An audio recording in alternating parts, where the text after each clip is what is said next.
हो गया क्या?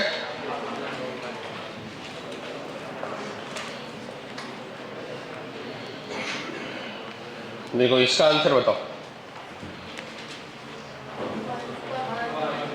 1 आया और इसका माइनस माइनस प्लस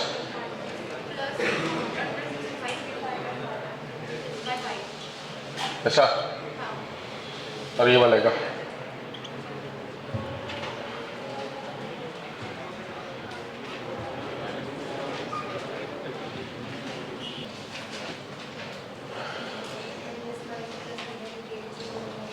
माइनस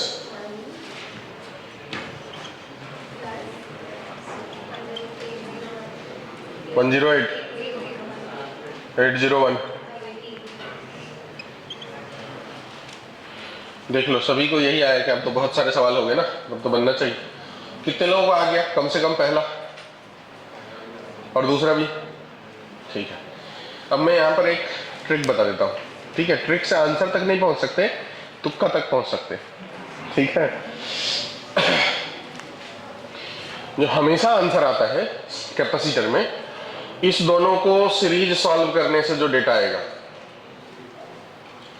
2 और 3 को सीरीज में सॉल्व करेंगे कितना होगा? 6/5 मतलब 1.2, इससे छोटा। और इस तीनों को सीरीज में सॉल्व करेंगे तो जो डेटा आएगा 6/5 मतलब 1.2 इंटू 5, ऐसा 1.2 इंटू 5 बाई कितना जाएगा? 6.2, 60/62, 60/62, इससे बड़ा। यही है आंसर। आंसर इसके बीच में ही रहता है हमेशा।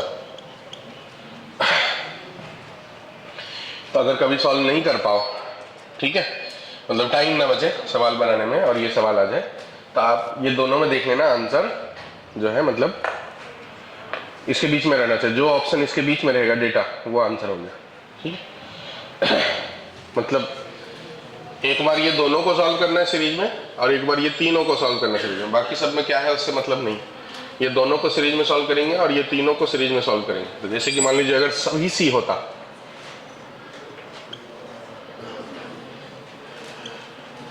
एग्जाम्पल के लिए बोल देता हूं, सभी सी होता, तो हमको क्या करना है? ये दोनों को सॉल्व करेंगे तो C/2 और तीनों को सॉल्व करेंगे तो C/3। इसके बीच में होगा आंसर। ठीक है, ये निकालो तो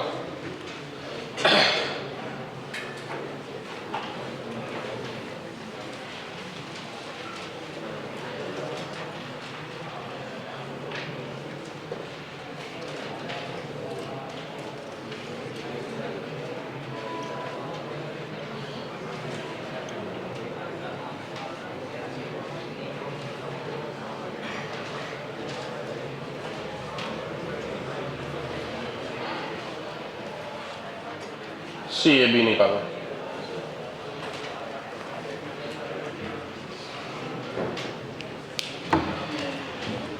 आया? नहीं आया ना? सोचो जरा सा सभी लोग, क्या कर सकते हो आप? दिमाग लगाओ। 2C/3,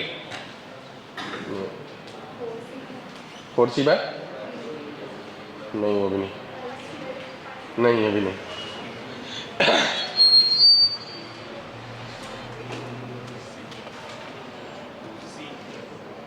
हाँ, ये भी नहीं है।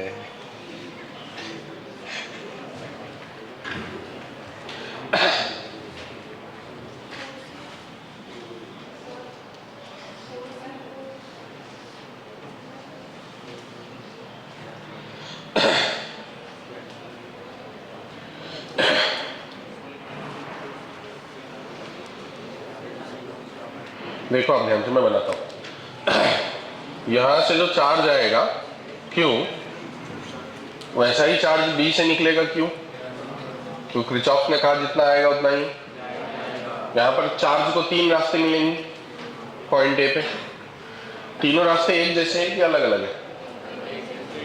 एक जैसे नहीं, अलग अलग है। दो एक जैसे, एक अलग है। जैसा ये रास्ता है वैसा ही ये रास्ता, ये भी आगे चल के दो बट रहे, ये भी आगे चल करके दो, जो केस उसके साथ हो रहा है वही केस इसके साथ भी हो रहा है। तो ये दोनों रास्ते सेम है, ये रास्ते अलग है। ठीक है, तो मान लेते इधर चार्ज गया y, इधर गया x, इधर भी जाएगा x, बराबर। तो जैसा यहाँ तीन रास्ते हैं, क्या इधर से देखोगे तो वैसा ही तीन रास्ता है, सेम। तो सेम रास्ता है, तो यहाँ से कितना आना चाहिए? y ही आना चाहिए। और यहाँ से कितना आना चाहिए? और यहाँ से कितना आना चाहिए? x। अब सोचो, जो y यहाँ से आया और यहाँ भी y चाहिए, इसका मतलब इस जगह में कोई चार्ज का इंटरचेंज नहीं हो रहा, बराबर।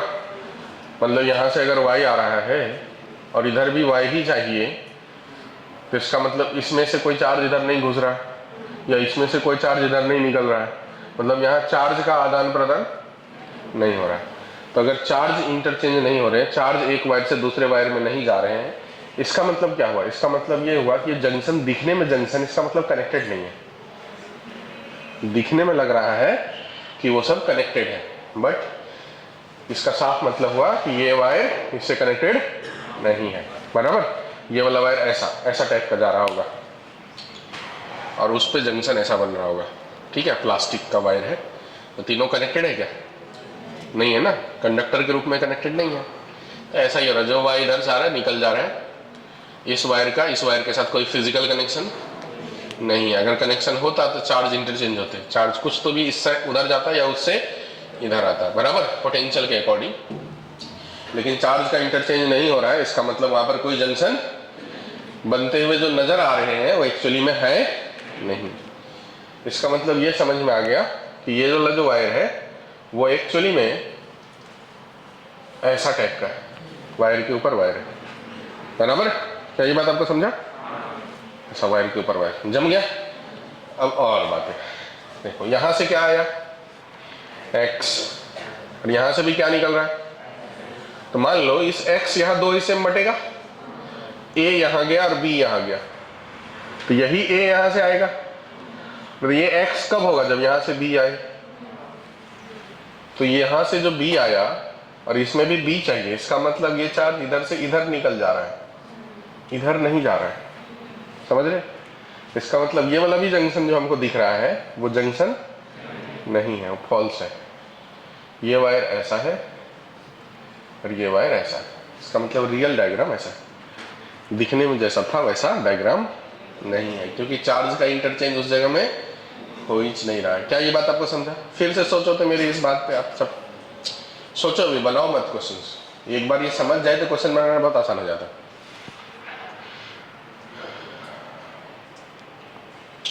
जिस वायर में जितना चार्ज आ रहा है, दोनों तरफ से डायग्राम एक जैसा सिमिलर है, सिमेट्रिक बोल सकते हैं। देखो सेंटर लाइन के ऊपर जितना कैपेसिटर है वही कैपेसिटर सेंटर लाइन के नीचे है, तो डायग्राम सिमेट्रिक है। इधर से जितना जिस वायर में चार्ज आ रहा है, ऐसा ही डायग्राम उस साइड से देखने पर नजर आता है, तो उस साइड से भी उस वायर से उतना ही चार्ज निकलेगा। और ये तभी पॉसिबल है जब बीच में जहाँ जहाँ जंक्शन आ रहा है उस जगह में चार्ज एक वायर से दूसरे वायर में ना जाए, बराबर। और चार्ज जब एक वायर से दूसरे वायर में ना जाए तो जो जंक्शन दिख रहा था वो जंक्शन एक्चुअली में नहीं है, मतलब ये जंक्शन क्या हो गया? False junction. तो पॉइंट है, जहां भी डायग्राम सिमेट्रिक रहे, क्या रहे? आने वाला चार्ज और जाने वाले पॉइंट को ज्वाइन करने वाला लाइन के अलोंग डायग्राम सिमेट्रिक रहे। इन सिमेट्रिक सर्किट जो जंक्शन बनता है वो फॉल्स जंक्शन होता है, मतलब वो दिखने के लिए जंक्शन है बट एक्चुअली में जंक्शन नहीं है। क्यों एक्चुअल में जंक्शन नहीं बनती? क्योंकि वहां चार्ज का इंटरचेंज नहीं होता। Junction point on line of symmetry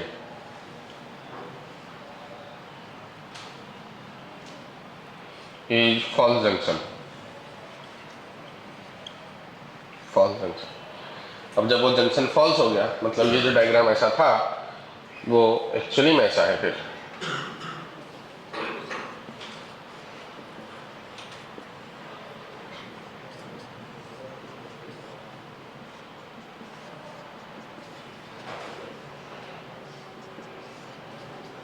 अच्छा, अब इसे सॉल्व करना, देखो आसान है। अब आप कर पाओगे कि नहीं, ट्राई करो तो। नहीं ना, 9c/2 ना, अब गलती मत करिए ना। कितना? नहीं ना, अब इतना करने के बाद भी गलत कर रहे हैं आप। जल्दी मत करिए। देखो ये c और c सीरीज में, तो c/2 और c के साथ पैरेलल, तो ये वाला तो हो गया 3c/2, 3c/2। फिर c 3c/2 और c वापस से सीरीज में, तो c का c/2, तो c/2 into 3c/2 by c/2 plus 3c/2। इससे सॉल्व करेंगे तो कितना आ जाएगा? 3c/8। मतलब ऐसा हुआ कि ऊपर वाला ब्रांच 3c/8 हो गया, ये वाला ब्रांच सीरीज में है तो c/2 हो गया, नीचे वाला ब्रांच भी वैसा ही है तो उसको भी सॉल्व करेंगे तो कितना आएगा? 3c/8।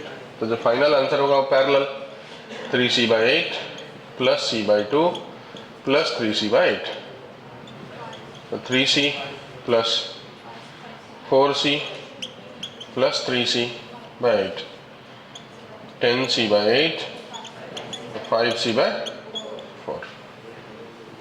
ये हो गया आंसर।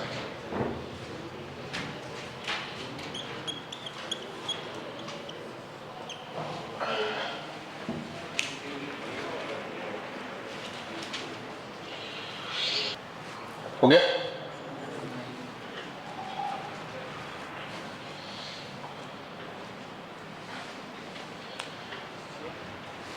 जैसे वायर यहाँ से भी सीधा ऊपर के साइड कनेक्टेड था, तो यहाँ से भी जैसे अगर कनेक्टेड रहा तो बी ही जाएगा ना? कहाँ से कनेक्ट हो जाएगा? अगर ये नीचे वाला वहाँ से ऊपर वाला कनेक्टेड जैसे यहाँ दिख रहा है, हाँ अगर यहाँ से भी कनेक्टेड रहा तो भी बी ही जाएगा ना? हाँ जाएगा ना। तो ये पॉइंट का पोटेंशियल और ये पॉइंट का पोटेंशियल सेम होगा ना, इसके बीच में फिर चार्ज क्यों फ्लो होगा? ठीक है, तो इसलिए चार्ज फ्लो ही नहीं था, ऐसा चला जाता है। उसी तरीके से ये पॉइंट का पोटेंशियल ये पॉइंट का पोटेंशियल सेम हो जाता है क्योंकि सिमिलर है। तो देखो जैसे ये कैपेसिटर का है ना, तो कैपेसिटर का आंसर कितना आया? 5c/4। यही सवाल रेजिस्टेंस में जब पूछे जाते हैं ना, ये कैपेसिटर का सवाल था तो C इक्विवेलेंट आया 5c/4। आगे चल के हम करंट पढ़ेंगे, वहां पर सेम सवाल पढ़ेंगे, बस ये कैपेसिटर की जगह रेजिस्टेंस आ जाएगा, ऐसा डायग्राम हो जाएगा।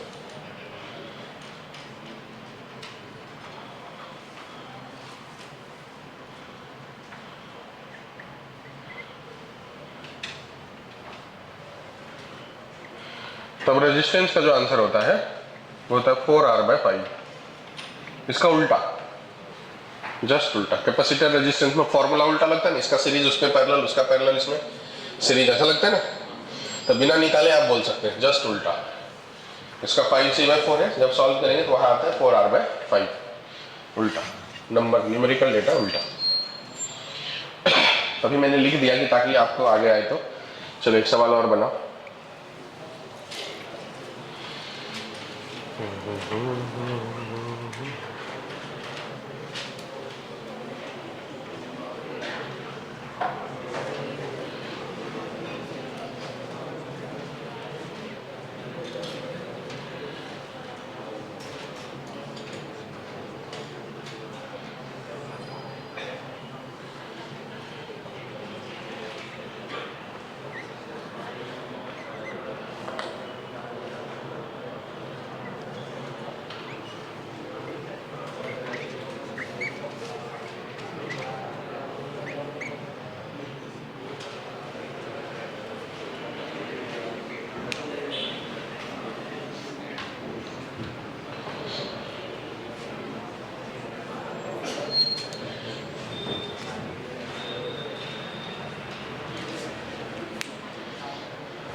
नाइन, देखो 8 का 4, 4 और 2 6, 6 3 का 2, 2 2 का 1, ऊपर वाला 1, नीचे वाला भी 1, और बीच वाला 5/2,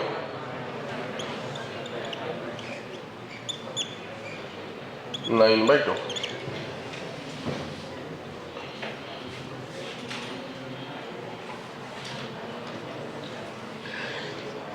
क्या लगता है मुझे पेपर आउट नहीं करना चाहिए था क्या? नहीं, मैंने जानबूझ के करा हूं, ताकि एटलीस्ट इस बहाने भी तो आप पीवाई को सॉल्व कर लो।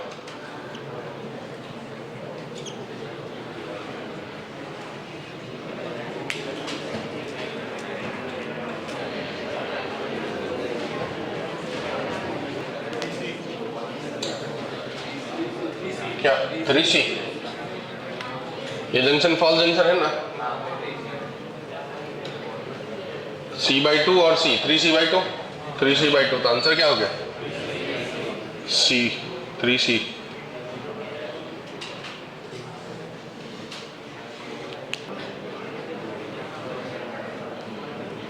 हो गया। अब देखो इसके आगे जो गणित है ना, वो तभी हम पढ़ाएंगे जब आपको अभी तक जो पढ़ा है कैपेसिटर वो आए, क्योंकि उसके बगैर फिर आगे का सवाल आपको समझेगा भी नहीं। तो कितने लोगों को जो अभी तक पढ़ाए हैं वो कैपेसिटर याद है? समझ की बात नहीं कर रहा, याद है मतलब जो बता सकते हो। 1 2। अच्छा, इसका मतलब आप लोग पढ़ ही नहीं रहे हो। क्या बोलो फिर? पढ़ो एक बार नोट्स पलट कर कैपेसिटर का, इतने स्पेसिफिक होकर के चीज़ें पढ़ा रहे हैं।